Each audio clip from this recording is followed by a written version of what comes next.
While the service intervals in your manual are a great starting point, I personally think that there's a better way to perform your service intervals that are going to be way cheaper for you and better for your transmission. Hey, it's Josh with Budget Mechanic.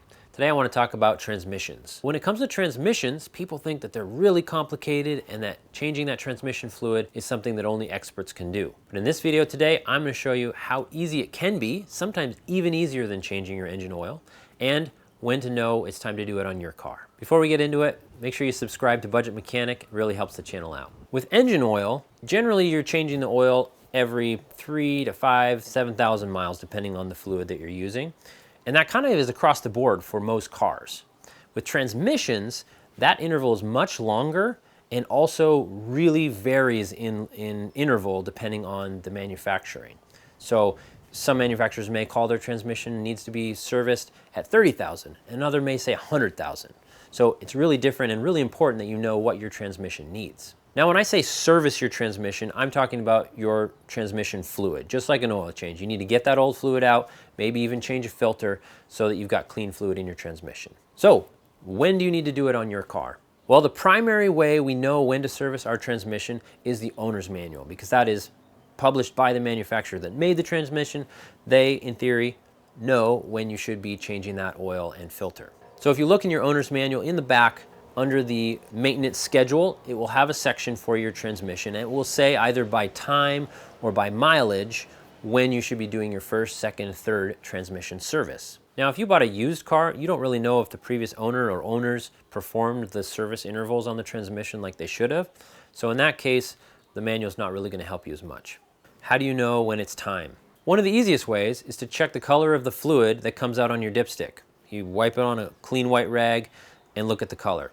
Most transmission fluid is a red color, but old transmission fluid, when it's bad and breaking down or burnt, is going to be a brown or even a black. So if it's that color, you know it is definitely time to change that fluid. Now, the next way to know that your transmission fluid needs changing is by transmission performance. So if you're driving and you're getting really hard slams into gear, or the transmission's slipping, like the engine's revving but you're not going anywhere, or any just peculiar ways the transmission's acting when you're driving, that could be a sign that your transmission fluid is getting old and it's not allowing it to function properly.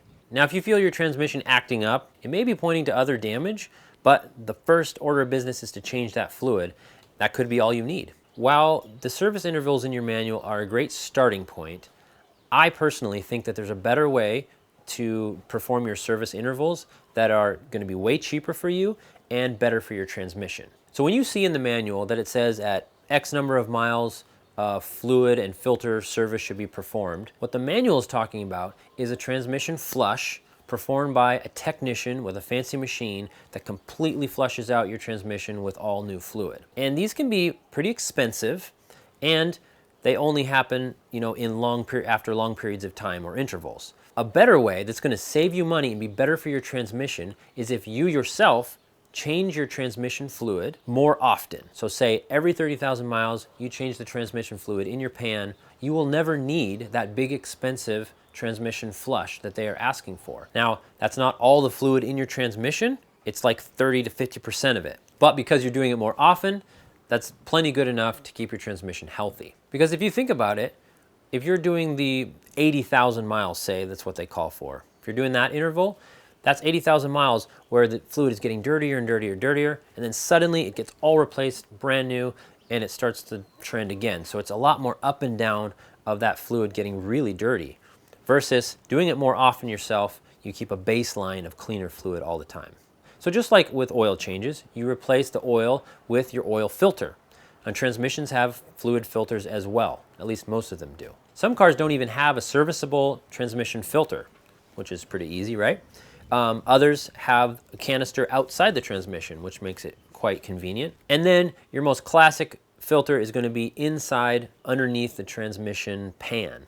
So it's a little bit more difficult to get to. You got to take out a bunch of bolts, drop the pan to access the filter. But on most cars, it's something you can absolutely do yourself. Now, if you do it like me, where you change your transmission fluid more often than they recommend, you don't have to change the filter every time. So for example, if the manual is recommending a full transmission service at 60,000 miles, but I'm changing my fluid at 30, I'm just going to do the fluid at 30, not the filter. But then when I get to 60,000 miles, I'm going to change the fluid in the pan and I'm going to change the filter. And on I go. All you have to pay for is the fluid you're putting in, and every once in a while, a filter. If you're interested, we're currently making some videos on how to actually do a transmission fluid change and also discuss when it's ever appropriate to do a transmission flush. So keep your eye out for the links above when we're done with those, and make sure you're subscribed so you don't miss out. Thanks for watching.